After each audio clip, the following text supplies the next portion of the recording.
ವಿದ್ಯಾರ್ಥಿಗಳೇ, ಈ ದಿನ ವಿಷಯ ವಿಜ್ಞಾನ.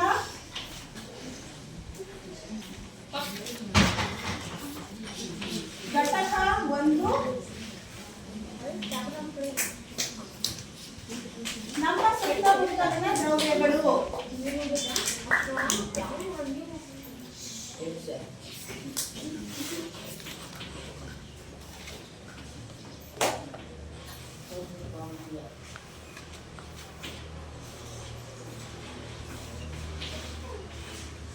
ಉಪಘಟಕ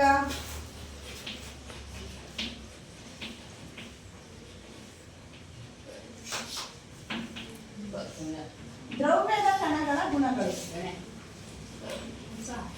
ದ್ರವ್ಯದ ಕಣಗಳ ಗುಣಗಳು. ಈ ಅಧ್ಯಾಯದ ಕುರಿತಾಗಿ ತಿಳ್ಕೊಳ್ಳೋಣ ಮಕ್ಕಳೇ. ಈಗಾಗಲೇ ಹಿಂದಿನ ತರಗತಿಯಲ್ಲಿ ನೀವು ಈ ಒಂದು ಅಧ್ಯಾಯದ ಪೀಠಿಕೆಯ ಕುರಿತಾಗಿ ತಿಳ್ಕೊಂಡಿದ್ರಿ. ಈಗಾಗಲೇ ಮಕ್ಕಳ ನೀವು ಹಿಂದಿನ ತರಗತಿಯಲ್ಲಿ ಈ ಅಧ್ಯಾಯಕ್ಕೆ ಕುರಿತಾದ ಪೀಠಿಕೆಯ ಕುರಿತಾಗಿ ತಿಳ್ಕೊಂಡಿದ್ರಿ. ಈಗ ನಿಮ್ಗೊಂದು ಸಣ್ಣ ಕಥೆ ಹೇಳ್ತೀನಿ, ಕೇಳ್ತೀರಲ್ಲ? ಒಂದು ಊರಲ್ಲಿ ಅನುಷಾ ಅಂತ ಹೇಳಿರ್ತಾರೆ. ಅನುಷಾ ಮನೆಗೆ ಏನ್ ಮಾಡ್ತಾರೆ, ಅವ್ರ ಸಂಬಂಧಿಕರು ಮದುವೆಗೆ ಅಂತ ಹೇಳಿ ಕರೆಯಕ್ ಬರ್ತಾರೆ. ಮದುವೆ ಕರೆಯಕ್ ಬಂದಾಗ ಅವರಮ್ಮ ಅನುಷಾಳಿಗೆ ಏನ್ ಹೇಳ್ತಾರೆ, ನಿಂಬೆ ಹಣ್ಣಿನ ಪಾನಕವನ್ನ ತಯಾರಿಸಲು ತಿಳಿಸ್ತಾಳೆ. ಆಗ ಅನುಷಾ ಏನ್ ಮಾಡ್ತಾಳೆ, ನಿಂಬೆ ಹಣ್ಣಿನ ಪಾನಕ ಎಲ್ಲ ತಯಾರಿಸೋದು ನಿಮಗೆ ಗೊತ್ತಲ್ಲ. ಅದೇ ರೀತಿ ಅನುಷಾ ಒಂದು ಊರಿನಲ್ಲಿ ಅನುಷಾ ಅಂತ ಹೇಳಿರ್ತಾಳೆ. ಅನುಷಾ ಮನೆಗೆ ಏನ್ ಮಾಡ್ತಾರೆ, ಅವ್ರ ಸಂಬಂಧಿಕರು ಮದುವೆಗೆ ಅಂತ ಹೇಳಿ ಕರೆಯಕ್ಕೆ ಬರ್ತಾರೆ ಮಕ್ಕಳ. ಮದುವೆಗೆ ಕರೆಯಕ್ಕೆ ಬಂದಾಗ ಅವಾಗ ಅವ್ರ ಅಮ್ಮ ಏನ್ ಹೇಳ್ತಾಳೆ, ನಿಂಬೆ ಹಣ್ಣಿನ ಪಾನಕವನ್ನ ತಯಾರಿಸಲು ತಿಳಿಸ್ತಾಳೆ. ಆಗ ಅನುಷಾ ಏನ್ ಮಾಡ್ತಾಳೆ, ನೀವು ಎಲ್ಲ ನಿಂಬೆ ಹಣ್ಣಿನ ಪಾನಕ ತಯಾರಿಸ್ತೀರಲ್ಲ, ಅದೇ ರೀತಿ ಅನುಷಾನು ಸಹ ನಿಂಬೆ ಹಣ್ಣಿನ ಪಾನಕವನ್ನ ತಯಾರಿಸ್ತಾಳೆ. ಹೇಗೆ ತಯಾರಿಸ್ತಾಳೆ ಅಂದ್ರೆ, ಒಂದು ಪಾತ್ರೆ ತಗೋತಾಳೆ, ಅದಕ್ಕೆ 1 ಚಮಚಷ್ಟು ನೀರು ಹಾಕ್ತಾಳೆ, ಹಾಗೆ 4 ಚಮಚ ಸಕ್ಕರೆ ಹಾಕ್ತಾಳೆ, ಏಲಕ್ಕಿ ಪುಡಿ ಹಾಕ್ತಾಳೆ. ಮತ್ತೇನ್ ಹಾಕ್ತೀರಮ್ಮ ನೀವು?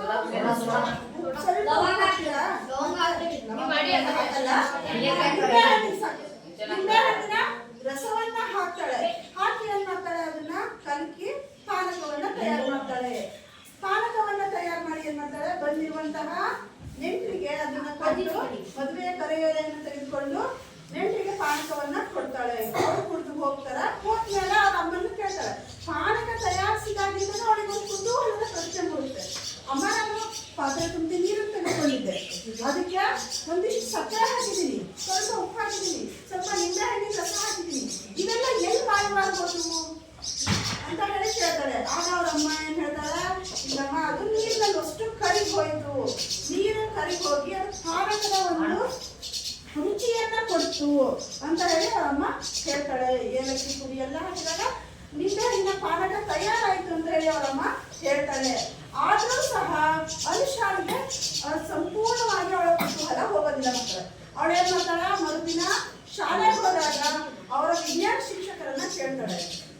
ಏನ್ ಕೇಳ್ತಾಳೆ, ಮಿಸ್, ಹೀಗೆ ನಾನು ಪಾನಕ ತಯಾರು ಮಾಡಿದ್ದೆ, ಉಪ್ಪು ಎಲ್ಲ ಎಲ್ಲಿ ಹೋಯ್ತು? ಹಾಗೆ ಅವಳು ಇನ್ನೂ ಒಂದು ಪ್ರಶ್ನೆ ಕೇಳ್ತಾಳೆ, ಏನು ಆ ಪಾತ್ರೆಯಲ್ಲಿ ನಾನು ನೀರಿನ ಪ್ರಮಾಣ ತೆಗೆದುಕೊಂಡಿದ್ದಲ್ಲ, ನಾನು ಅಷ್ಟು ಉಪ್ಪು, ಸ್ವಲ್ಪ ಸಕ್ಕರೆ, ನಿಂಬೆ ಹಣ್ಣಿನ ರಸ ಇವನ್ನೆಲ್ಲ ಹಾಕಿದ್ರು ಅದು ಅದರ ಮಟ್ಟ ಹೆಚ್ಚಾಗಲಿಲ್ಲ, ಇದ್ದಷ್ಟೇ ಇತ್ತು.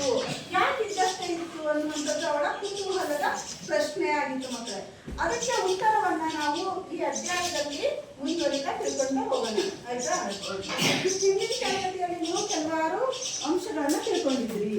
ಅಂದ್ರೆ ನಮ್ಮ ಸುತ್ತಮುತ್ತ ಸಹ ದ್ರವ್ಯಗಳಿರುತ್ತೆ ಅಂತ ಹೇಳಿ. ಹಾಗಿದ್ರೆ ದ್ರವ್ಯ ಅಂದ್ರೆ ಏನು ಅಂತ ತಿಳ್ಕೊಂಡಿದ್ದೀವಿ. ದ್ರವ್ಯ ಅಂದ್ರೆ ಯಾರು ಹೇಳ್ತೀರಾ? ರಾಶಿಯುಳ್ಳ ಹಾಗೂ ಸ್ಥಳವನ್ನು ಆಕ್ರಮಿಸಿಕೊಳ್ಳಬಲ್ಲ ಯಾವುದೇ ವಸ್ತುವಿನ ರಚನೆಗಳು ಏನಂತ ಕರಿತೀವಿ ನಾವು? ದ್ರವ್ಯ ಕರಿತೀವಿ. ದ್ರವ್ಯದಲ್ಲಿ ಎಷ್ಟು ವಿಧಗಳಿವೆ? 3 ವಿಧಗಳು. ಯಾವ ದ್ರವ್ಯದಲ್ಲಿ? 3 ವಿಧಗಳಿವೆ. ದ್ರವ್ಯದ ವಿಧಗಳು ಯಾವುವು? ಘನ, ದ್ರವ, ಅನಿಲ. ಓಕೆ, ಇಷ್ಟು ವಿಷಯಾಂಶಗಳನ್ನ ಈಗಾಗಲೇ ತಿಳ್ಕೊಂಡಿದ್ದೀರ. ಈ ವಿಷಯಾಂಶಗಳ ಮುಂದುವರಿದ ಭಾಗವಾಗಿ ಹೆಚ್ಚೆಚ್ಚು ಅಧ್ಯಯನವನ್ನ ನಾವು ಇನ್ನ ಮುಂದೆ ತಿಳ್ಕೊಳ್ಳೋಣ ಮಕ್ಕಳೇ. ಮೊದಲನೇದಾಗಿ ದ್ರವ್ಯ ಅಂದ್ರೆ ಏನು ಅಂತ ತಿಳ್ಕೊಂಡಿದ್ದೀರಾ, ವಿಧಗಳು ತಿಳ್ಕೊಂಡಿದ್ದೀರಾ ಮಕ್ಕಳೇ ನೀವು. ಹಾಗಾದ್ರೆ ದ್ರವ್ಯ ಕಣಗಳಿಂದ ಮಾಡಲ್ಪಟ್ಟಿದೆ. ದ್ರವ್ಯದ ಗುಣಗಳಲ್ಲಿ ನಾವು ಉಪಲೇಖ ಅಂತ ತಿಳ್ಕೊಂಡಿದ್ದೀವಿ. ದ್ರವ್ಯದ ಕಣಗಳ ಗುಣಗಳು. ಮೊದಲನೇದಾಗಿನಪ್ಪ ದ್ರವ್ಯ ಅನ್ನುವಂಥದ್ದು ಕಣಗಳಿಂದ ಮಾಡಲ್ಪಟ್ಟಿದೆ. ದ್ರವ್ಯವು ಕಣಗಳಿಂದ ಮಾಡಲ್ಪಟ್ಟಿದೆ.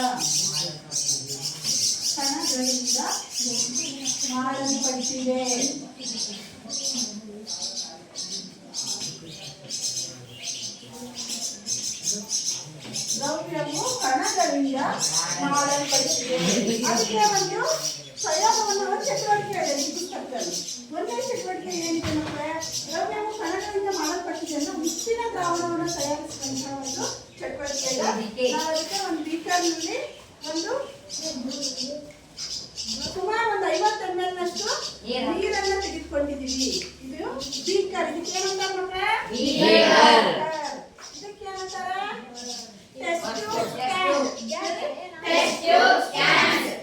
Test tube stand. Okay, next ಇದಕ್ಕೆ ಏನಂತ ಕರಿತೀವಿ? Test tube. ಹೇಳಿ, ಟೆಸ್ಟ್ ಟ್ಯೂಬ್ ಅಂತ ಹೇಳಿ ಕರಿತೀವಿ. ಇದು ಗ್ಲಾಸ್ ರಾಡ್.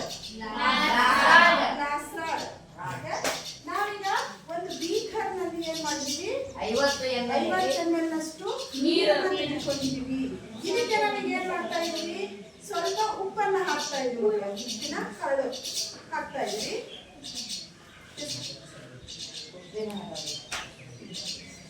ಉಪ್ಪಿನ ಹರಳನ್ನು ನೋಡಿ ಹಾಕ್ತಾ ಇದ್ದೀವಿ. ಈಗ ಅದನ್ನ ಕಲುತ್ತಾ ಇದ್ದೀವಿ. ಓಕೆ, ಈಗ ಉಪ್ಪು ಕರಗ್ತಾ ಇದೆ. ನೀವು ಆ ಚಿತ್ರ ಬಿಡಿಸ್ಕೊಳ್ಳಿ ನಿಮ್ಮ ನೋಟ್ಬುಕ್ ಅಲ್ಲಿ. ಈಗ ಫಸ್ಟ್ ಏನ್ ತೆಗೆದುಕೊಂಡಿವಿ? ಬೀಕರ್ನ ಚಿತ್ರ ಬಿಡಿಸ್ಕೊಳ್ಳಿ.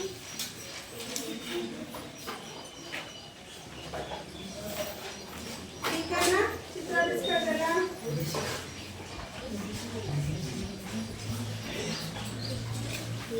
ಬೀಕರ್ಗೆ ಏನ್ ತೆಗೆದುಕೊಂಡಿವಿ? ಅಷ್ಟು ನೀರು 50 ml. ನೀರು ತೆಗೆದುಕೊಂಡಿದ್ದೀವಿ. ನೀರು. ನೆಕ್ಸ್ಟ್ ಉಪ್ಪು. ಇದೇ ಬೀಕರ್, ನೀರಿರುವಂತಹ ಬೀಕರ್ಗೆ ನಾವೀಗ ಏನ್ ಹಾಕಿದ್ರಿ ಮಕ್ಕಳೇ? ಉಪ್ಪಿನ ಹರಳುಗಳನ್ನ ಹಾಕಿದ್ದೀವಿ.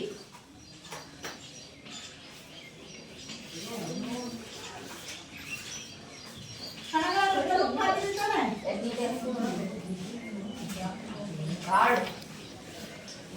Very good. ಗ್ಲಾಸ್ ರಾಡ್ನ ಸಹಾಯದಿಂದ ನಾವು ಅದನ್ನ ಏನ್ ಮಾಡಿದ್ವಿ? ಕಲಿಸಿದ್ವಿ.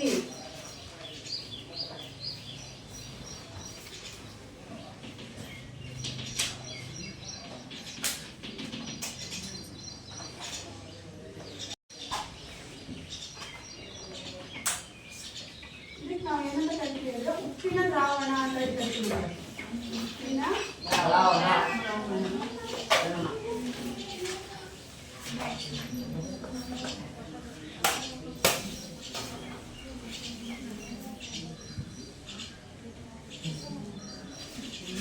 ಉಪ್ಪನ್ನು ಹಾಕಿ ಇದು ಇಲ್ಲಿ ನೀರು ಮತ್ತೆ ಉಪ್ಪು ಮಿಶ್ರಣ ಹಾಕ್ತೀವಿ. ಉಪ್ಪು. ನೆಕ್ಸ್ಟ್ ಇದನ್ನ ಕಲಕಿ.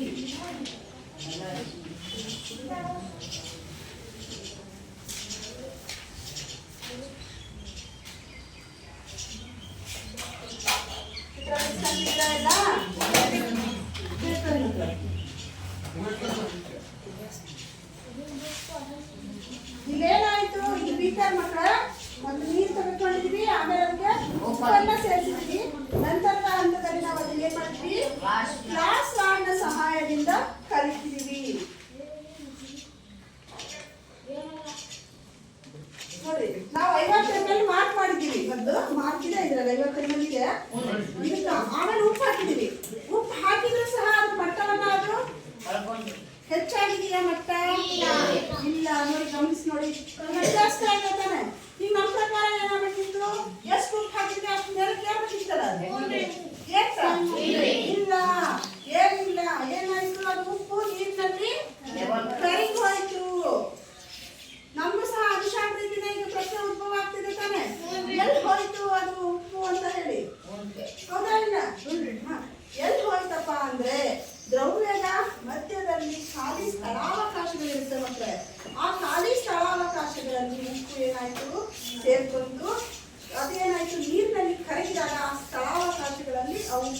ಸಂಗ್ರಹಿಸಿತು.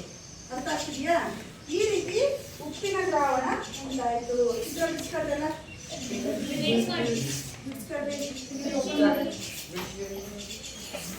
ಎಲ್ಲರೂ ಬಿಡಿಸ್ಬೇಕು.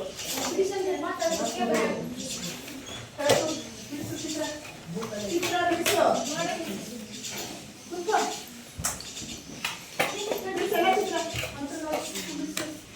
ಎಲ್ಲ ಪೆನ್ಸಿಲ್ ರಬ್ಬರ್ ಬಳಸ್ಕೊಂಡು ಬಿಟ್ಟು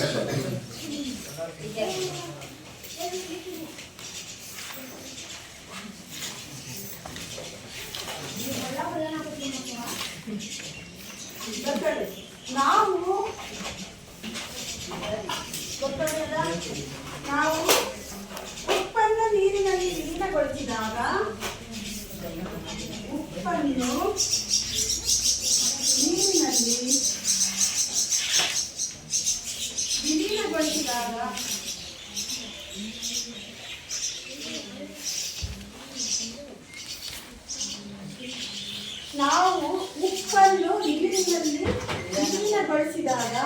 ನೀರಿನಲ್ಲಿರುವ ಖಾಲಿ ಸ್ಥಳಾವಕಾಶಗಳಲ್ಲಿ ಅಥವಾ ನೀರಿನ ಕಣಗಳ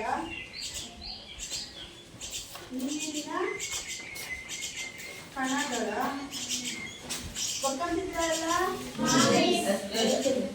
ನೀರಿನ ಕಣಗಳ ನಡುವಿನ ಅವಕಾಶಗಳಲ್ಲಿ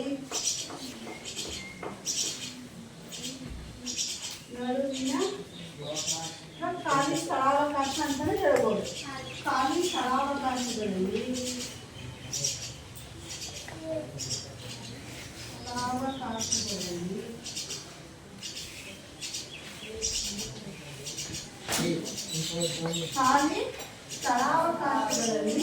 ಉಪ್ಪೇನಾಗುತ್ತೆ? ಸ್ಥಳಾವಕಾಶಗಳಲ್ಲಿ ಸೇರಿದೆ.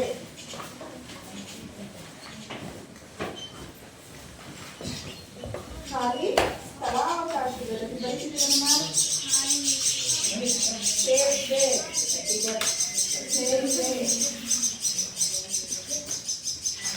ಗೊತ್ತಿದ್ರ ಸುಂದ್ರಿ ಗೊತ್ತಿ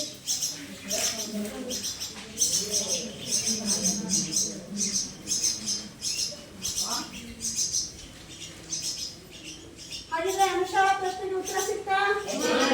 ಪ್ರಶ್ನೆಗೆ ಉತ್ತರ ಸಿಗ್ತಾ? ಎಲ್ಲಿ ಹೋಗ್ತಾಯಿದ್ರ? ನಿಂಬೆ ಹಣ್ಣಿನ ಪಾನಕದಲ್ಲಿ ಸಕ್ಕರೆ ಎಲ್ಲಿ ಹೋಯ್ತು? ಖಾಲಿ ಸ್ಥಳಾವಕಾಶಗಳಲ್ಲಿ. ಎಲ್ಲಿ ಹೋಗ್ತಾಯಿದ್ರ? ಈಗ ನಾವು ಉಪ್ಪಿನ ದ್ರಾವಣ ತಯಾರು ಮಾಡಿದ್ರಲ್ಲ, ಆ ಉಪ್ಪನ್ನ ಹಾಕಿದ್ವಿ ನೀರಿಗೆ. ಆ ಉಪ್ಪು ಎಲ್ಲಿ ಹೋಯ್ತು? ಯಾವ ಖಾಲಿ ಸ್ಥಳಾವಕಾಶಗಳಲ್ಲಿ? ನೀರಿನ ಅವಕಾಶಗಳ ಖಾಲಿ ಇರ್ತಲ್ಲ, ಅವುಗಳ ಕಣಗಳ ಮಧ್ಯೆ ಖಾಲಿ ಸ್ಥಳಾವಕಾಶಗಳಿರ್ತಲ್ಲ, ಅಲ್ಲಿ ಏನಾಯ್ತವು ಹೋಗಿದೆ. ಹಾಗಾಗಿ ನಾವು ಮೊತ್ತ ಎಷ್ಟಿತ್ತಲ್ಲ ನೀರಿನ ಮಟ್ಟ, ಬೀಕರ್ನ ನೀರಿನ ಮಟ್ಟ ಮೊದಲೆಷ್ಟಿತ್ತು, ನಾವು ಸಕ್ಕರೆ ಆಗೋ ಉಪ್ಪನ್ನು ಹಾಕಿದ ಅದನ್ನ ಕರಗಿಸಿದ ಮೇಲೂ ಸಹ ಅಷ್ಟೇ ಇರುತ್ತೆ. ಅರ್ಥ ಆಗ್ತಿದೆಯಾ ಮಕ್ಕಳ? ಬರ್ತಾಡ್ರಲ್ಲ ಅಷ್ಟಾ ಇದು.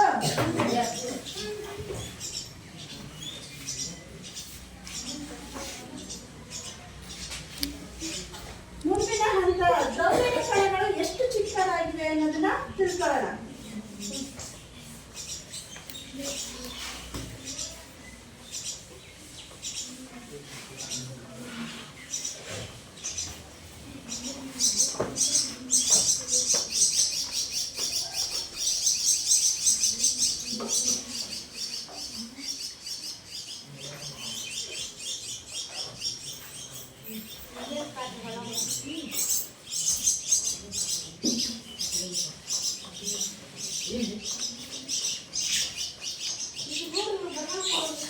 ದ್ರವ್ಯದ ಕಣಗಳು ಚಿಕ್ಕದಾಗಿವೆ.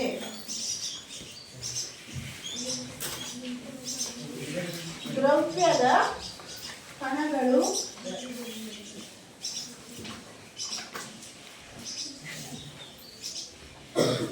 ಚಿಕ್ಕದಾಗಿವೆ. ಹಾಗಿದ್ರೆ ಈ ದ್ರವ್ಯದ ಕಣಗಳು ಎಷ್ಟು ಚಿಕ್ಕದಾಗಿ ಇರುತ್ತೆ ಅನ್ನೋ ಮಕ್ಕಳ ನೀವು ಊಹಿಸಕ್ಕೂ ಆಗಲ್ಲ, ಅಷ್ಟು ಚಿಕ್ಕವಾಗಿರುತ್ತೆ ದ್ರವ್ಯದ ಕಣಗಳು. ಅದಕ್ಕೆ ಇನ್ನೊಂದು ಚಟುವಟಿಕೆ ಇದೆ. ಅದೇನಪ್ಪ ಅಂತಂದ್ರೆ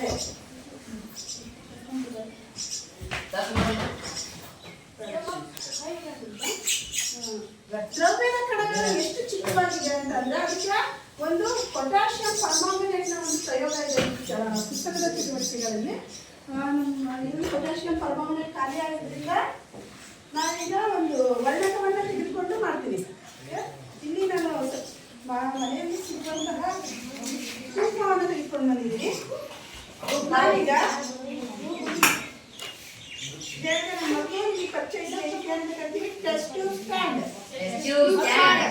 ಇವು ಟೆಸ್ಟ್ ಟ್ಯೂಬ್ ಟೆಸ್ಟ್ ಟ್ಯೂಬ್. ಈಗ ಈ ಟೆಸ್ಟ್ ಟ್ಯೂಬ್ಗೆ ಮಕ್ಕಳೇ ನಾವು 10 ml ಅಷ್ಟು ನೀರನ್ನು ತೆಗೆದುಕೊಳ್ತಾ ಇದ್ದೀವಿ.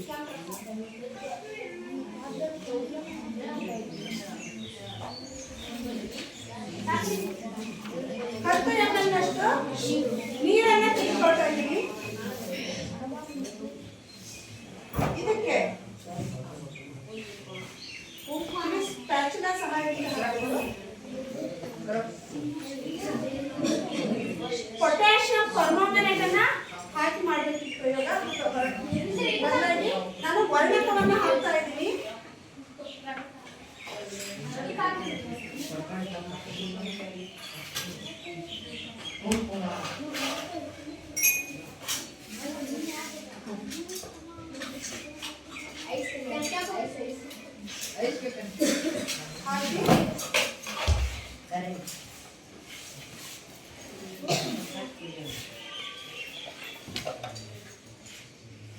ಒಂದು ವರ್ಣಕ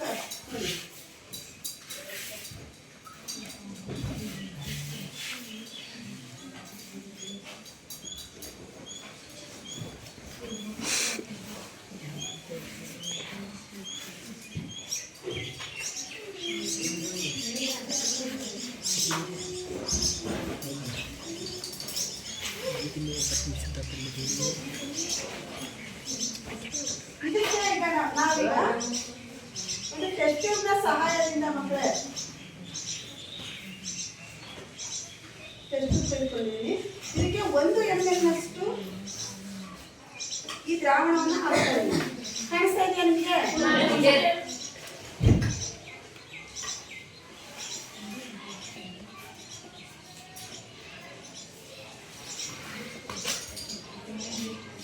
ಈ ದ್ರಾವಣದ ಬಣ್ಣ ಹೇಗಿದೆ?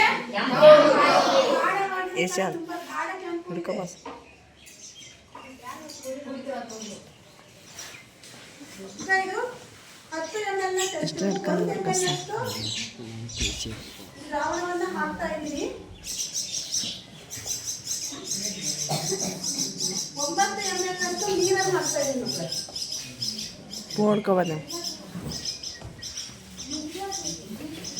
ಈಗ ಈ ದ್ರಾವಣದ ಬಣ್ಣ ಏನಾಯ್ತು? ಸ್ವಲ್ಪ ತಿಳಿಯಾಯ್ತು. ಶೇಪ್ ಮಾಡೋಣ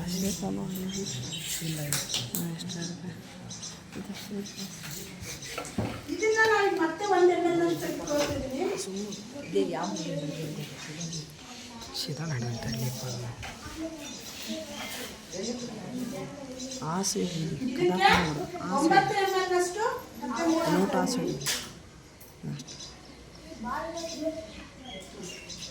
ಈಗ ನೋಡಿ ಏನಾಯ್ತು? ಬಣ್ಣ ಸ್ವಲ್ಪ ಇದೆ. ಫುಲ್ ನೀರು ಬಣ್ಣ ಬಂದಿದೆಯಾ? ಇಲ್ಲ. ಸ್ವಲ್ಪ ಪಿಂಕಿಶ್ ಟೈಪ್ ಕಾಣಿಸುತ್ತೆ ನೋಡಿ ಕಲರ್.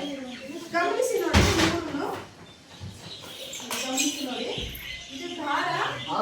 ನಾನು ಕೇವಲ 1 ml ಈ ದ್ರಾವಣದ 1 ml ನಷ್ಟು ದ್ರಾವಣ 9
ನಮ್ಮ ಪ್ರಯೋಗಾಲಯದಲ್ಲಿ ಖಾಲಿಯಾಗಿರೋದ್ರಿಂದ ಕುಂಕುಮದ ಹರಳುಗಳನ್ನು ಬಳಸ್ಕೊಂಡು ಪ್ರಯೋಗ ಮಾಡಿ.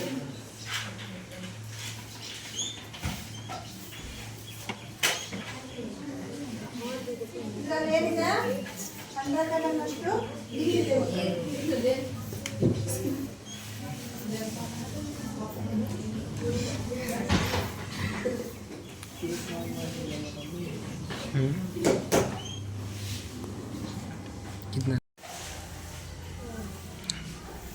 ಬಿಡಿಸ್ಕೊಂಡ್ರಲ್ಲ?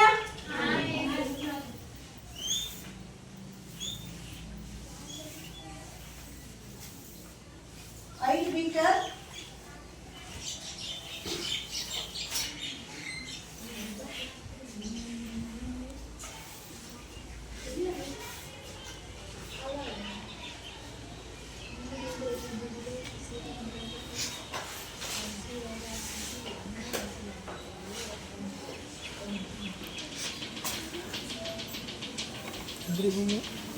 ಇದಕ್ಕೆ ಪೊಟ್ಯಾಷಿಯಂ ಪರ್ಮಾಂಗನೇಟ್ನ ಹರಳುಗಳನ್ನ ಹಾಕಿದ್ವಿ.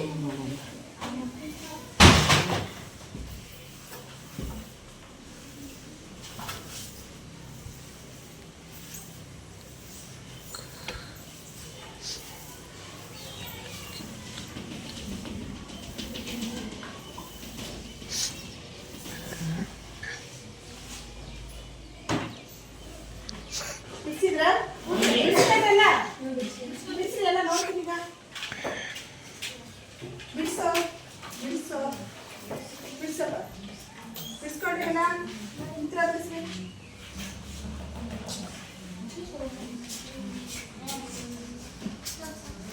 ನೆಕ್ಸ್ಟ್ ಈ 100 ml ದ್ರಾವಣದಿಂದ ಈಗ ನಾವೇನ್ ಮಾಡ್ತೀವಿ ಮಕ್ಕಳ? 10 ml ಅಷ್ಟು ಈ ದ್ರಾವಣವನ್ನ ತೆಗೆದುಕೊಳ್ತೀವಿ. ಅದನ್ನ ಇಲ್ಲಿ 90 ml ಅಷ್ಟು ನೀರು ಇರುತ್ತಲ್ಲ, 90 ml ಅಷ್ಟು ನೀರಿರುತ್ತೆ, ಮಿಲಿಲೀಟರ್ನಷ್ಟು ನೀರಿರುತ್ತೆ. ಅದಕ್ಕೆ 10 ml ಅಷ್ಟು ದ್ರಾವಣವನ್ನ ಹಾಕ್ತೀವಿ. ಹಾಕಿದಾಗ ಏನಾಗುತ್ತೆ? ಅದು ಸಹ ತಿಳಿ ಕೆಂಪು ಬಣ್ಣದಲ್ಲಿ ಕಾಣಿಸ್ತು. ಗೊತ್ತಾನೆ? ನಂತರ ಹಂತದಲ್ಲೂ ನಾವು ಏನ್ ಮಾಡ್ತೀವಿ? ಮತ್ತು 10 ml ಅಷ್ಟು ಈ ದ್ರಾವಣವನ್ನು ತೆಗೆದುಕೊಂಡು 90 ml ಅಷ್ಟು ನೀರು ಹಾಕ್ತೀವಿ.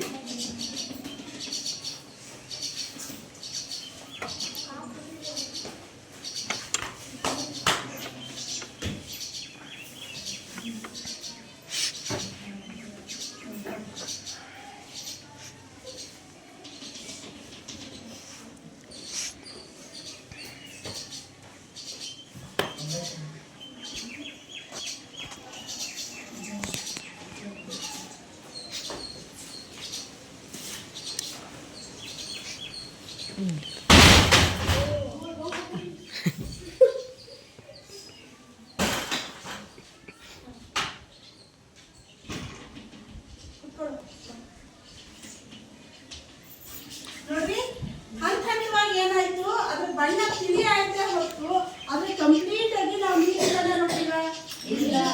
ನಾವು ಇಲ್ಲಿ ಏನ್ ತೆಗೆದುಕೊಂಡಿದ್ವಿ ನೋಡಿ, ನೋಡಿ ಇಲ್ಲಿ ಹಾಕಿರ್ತಾನೆ. ಹಾಕಿದಾಗ ಏನಾಯ್ತು? ಬಣ್ಣ ಸ್ವಲ್ಪ ತಿಳಿ ಆಯ್ತು. ನಂತರ ಹಂತದಲ್ಲಿ ಇನ್ನೂ ತಿಳಿ ಆಯ್ತು. ಮೊದಲು ಗಾಢವಾಗಿರೋ ಬಣ್ಣ ಕೊನೆಯ ಹಂತಗಳಲ್ಲಿ ತಿಳಿ ಆಯ್ತು. ಹಾಗಂತ ಕಂಪ್ಲೀಟ್ ಆಗಿ ನೀರಿನ ಬಣ್ಣ ಬಂದ? ಇದ್ರ ಅರ್ಥ ಏನು? ದ್ರವ್ಯದ ಕಣಗಳು ಅತ್ಯಂತ ಚಿಕ್ಕದಾಗಿವೆ. ಬರ್ಕೊಳ್ಳಿ ಮಕ್ಕಳ, ದ್ರವ್ಯದ ಕಣಗಳು ಎಷ್ಟು ಚಿಕ್ಕದಾಗಿರುತ್ತವೆ ಎಂದು ಅಂದಾಜಿಸಲು ನಮಗೆ ಸಾಧ್ಯ ಆಗಲ್ಲ. ಪ್ರತಿ ಹಂತದಲ್ಲೂ ಇದನ್ನ ನಾವು ನೀರಿಗೆ ಪೊಟ್ಯಾಷಿಯಂ ಪರ್ಮಾಂಗನೇಟನ್ನು ಹಾಕೋದಾಗಿರ್ಬೋದು, ಅಥವಾ ನೀರಿಗೆ ನಾನು ಅಷ್ಟು ಇದ್ರ ಪುಡಿ ಹಾಕಿದ್ದೇನೆ, ಕುಕ್ಕರ್ ಪುಡಿ, ಅದು ಸಾರಯುಕ್ತಗೊಳಿಸುವಿಕೆ ಅಂತ ಹೇಳಿ ನಾವು ಅದನ್ನ ಕರಿತೀವಿ ಮಕ್ಕಳ. ಪ್ರತಿ ಹಂತದಲ್ಲೂ ನಾವು ಸಾರಯುಕ್ತಗೊಳಿಸಿದಾಗ ಕಂಪ್ಲೀಟ್ ಆಗಿ ಹೋಗ್ಲಿಲ್ಲ, ಆಗ ಬಣ್ಣ ಮಾತ್ರ ತಿಳಿ ಆಯ್ತು. ಬರ್ತದೆ. ದ್ರವ್ಯದ ಕಣಗಳು ಎಷ್ಟು ಚಿಕ್ಕದಾಗಿವೆ ಎಂದು ಅಂದಾಜು ಮಾಡುವುದು. ದ್ರವ್ಯದ ಕಣಗಳು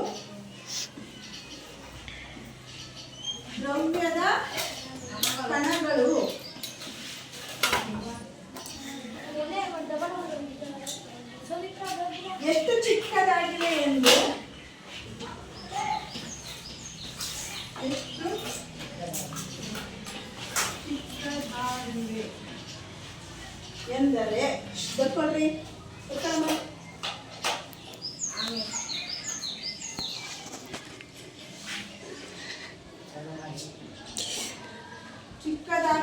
ಎಂದು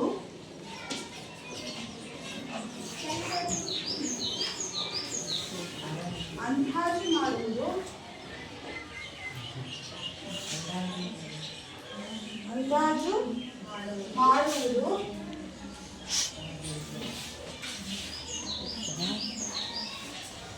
ಪ್ರತಿ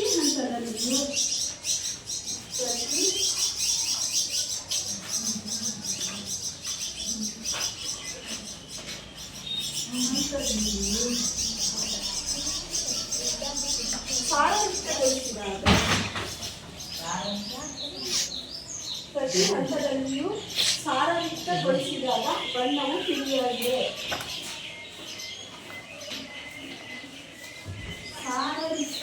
ಸಾರಯುಕ್ತಗೊಳಿಸಿದಾಗ ಬಣ್ಣವು ತಿಳಿಯಾಗಿದೆ.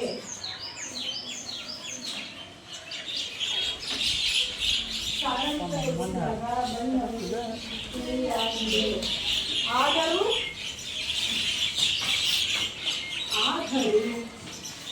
ಬಣ್ಣವು ಇನ್ನೂ ಗೋಚರಿಸುತ್ತದೆ. ಆದರೂ ಬಣ್ಣವು ಇನ್ನೂ ಗೋಚರಿಸುತ್ತದೆ.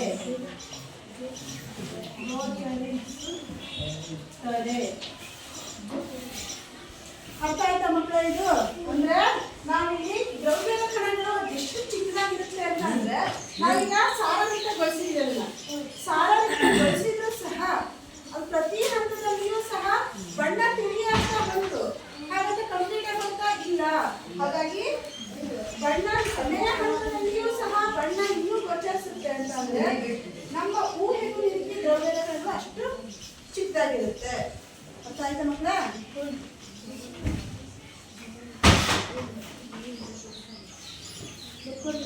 ಚಿತ್ರ ಬರ್ತಾಡ್ರಿ, ಅದು ಪಾಯಿಂಟ್ಸ್ ಬರ್ತಾಡ್ರಿ.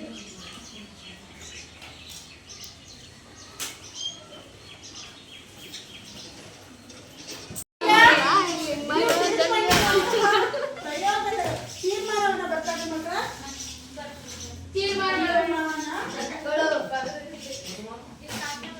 ದ್ರವ್ಯದ ಕಣಗಳು ಅತ್ಯಂತ ಚಿಕ್ಕದಾಗಿರುತ್ತವೆ. ದ್ರವ್ಯದ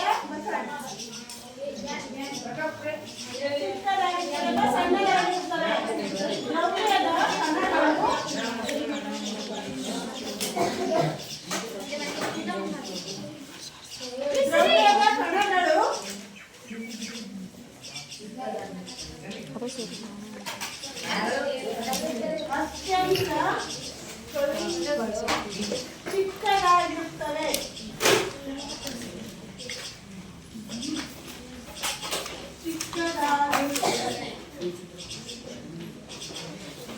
ಬರ್ಕೊಂತಿದ್ದೀರಾ? ತೀರ್ಮಾನ ಚಿಕ್ಕದಾಗಿರ್ತವೆ ಅಥವಾ ಸಣ್ಣದಾಗಿರ್ತವೆ.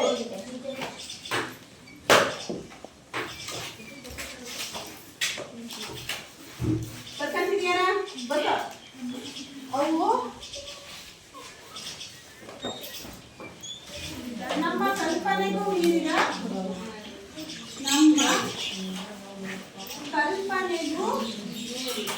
ಮೀರಿದ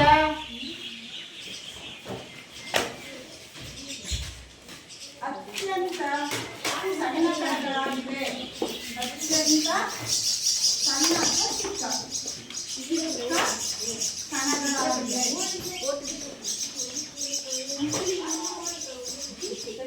ಈಗ ನೋಡಿರುವಂತಹ ಪ್ರಯೋಗದಿಂದ ನೀವು ಕಂಡುಕೊಂಡಂತಹ ತೀರ್ಮಾನ ಏನಪ್ಪಾ ಅಂತ ಅಂದ್ರೆ ದ್ರವ್ಯದ ಕಣಗಳು ಅತ್ಯಂತ ಸಣ್ಣ ಕಣಗಳಾಗಿರ್ತವೆ ಅಥವಾ ಚಿಕ್ಕದಾಗಿರ್ತವೆ.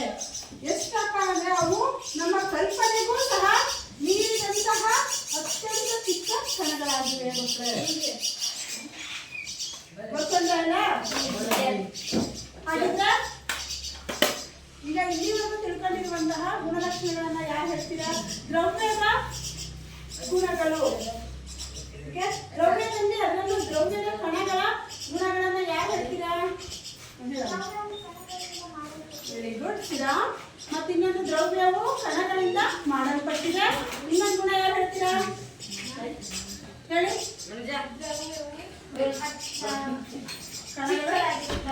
ದ್ರವ್ಯದ ಕಣಗಳು ಅತ್ಯಂತ ಚಿಕ್ಕದಾಗಿರುತ್ತವೆ. ಈಗ ದ್ರವ್ಯದ ಕಣಗಳ ಗುಣಗಳನ್ನ ಹೊಂದಿರುತ್ತೆ ಮಕ್ಕಳೇ. ಈಗ ಮುಂದುವರೆದು ಈ ಅಧ್ಯಾಯಕ್ಕೆ ಸಂಬಂಧಪಟ್ಟಂತಹ ಇವತ್ತಿನ ಗೃಹ ಕೆಲಸವನ್ನು ಬರ್ಕೊಳ್ರಿ. ಅಳಿಸ್ಲ ಮಕ್ಕಳ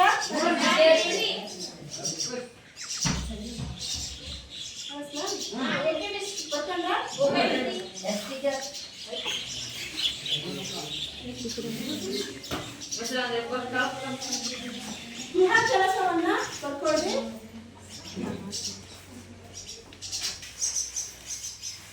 ಗೃಹ ಕೆಲಸ ಬರ್ಕೊಳ್ರಿ ಮಕ್ಕಳೇ.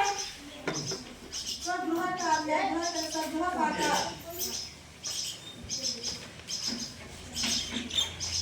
ಒಂದನೇ ಪ್ರಶ್ನೆ, ದ್ರವ್ಯ ಎಂದರೇನು? ದ್ರವ್ಯ ಎಂದರೇನು? ಅದರ ವಿಧಗಳು ಯಾವುವು? ಅದರ ವಿಧಗಳು ಯಾವುವು?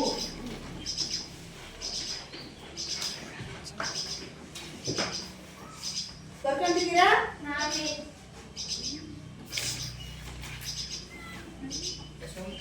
ಎರಡನೇ ಪ್ರಶ್ನೆ,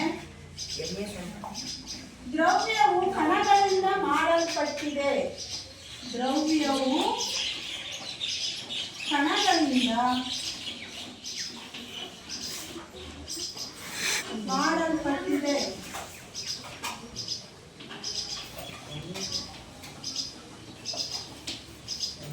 ದ್ರವ್ಯವು ಕಣಗಳಿಂದ ಮಾಡಲ್ಪಟ್ಟಿದೆ ಎಂದು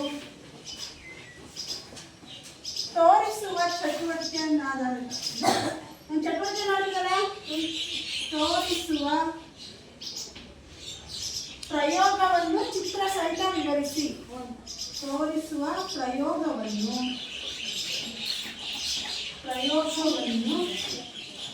ಚಿತ್ರ ಸಹಿತ ವಿವರಿಸಿ.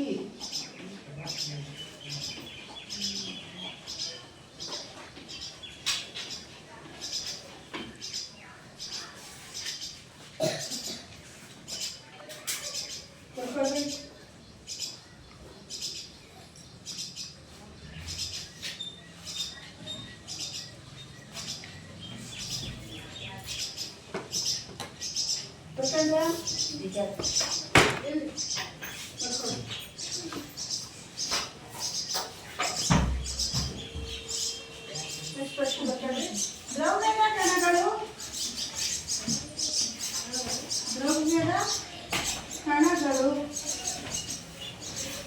ಚಿಕ್ಕದಾಗಿವೆ.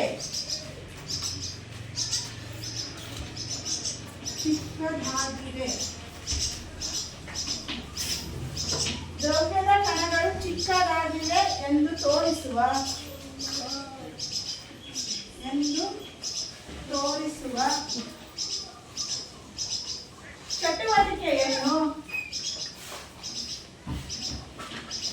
ಚಟುವಟಿಕೆಯನ್ನು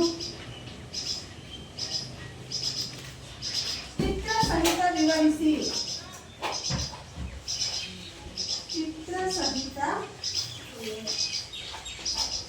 ವಿವರಿಸಿ. ನೋಡಿ, ದ್ರವ್ಯದ ಕಣಗಳು ಚಿಕ್ಕದಾಗಿವೆ ಎಂದು ತೋರಿಸುವ ಚಟುವಟಿಕೆಯನ್ನು ಚಿತ್ರ ಸಹಿತ ವಿವರಿಸಿ. ನಾಳೆ ದಿನ ಬರ್ತಾ ಈ ಎಲ್ಲಾ ಚಟುವಟಿಕೆಗಳನ್ನ ನಿಮ್ಮ ಪ್ರಶ್ನೆಗಳಿಗೆ ಉತ್ತರಗಳನ್ನ ನಿಮ್ಮ ವಿಜ್ಞಾನ ನೋಟ್ಬುಕ್ ಅಲ್ಲಿ ಬರ್ಕೊಂಡ್ಬರ್ತೀರಲ್ಲ, ಕರ್ಕೊಂಡು ಬರ್ಬೇಕು.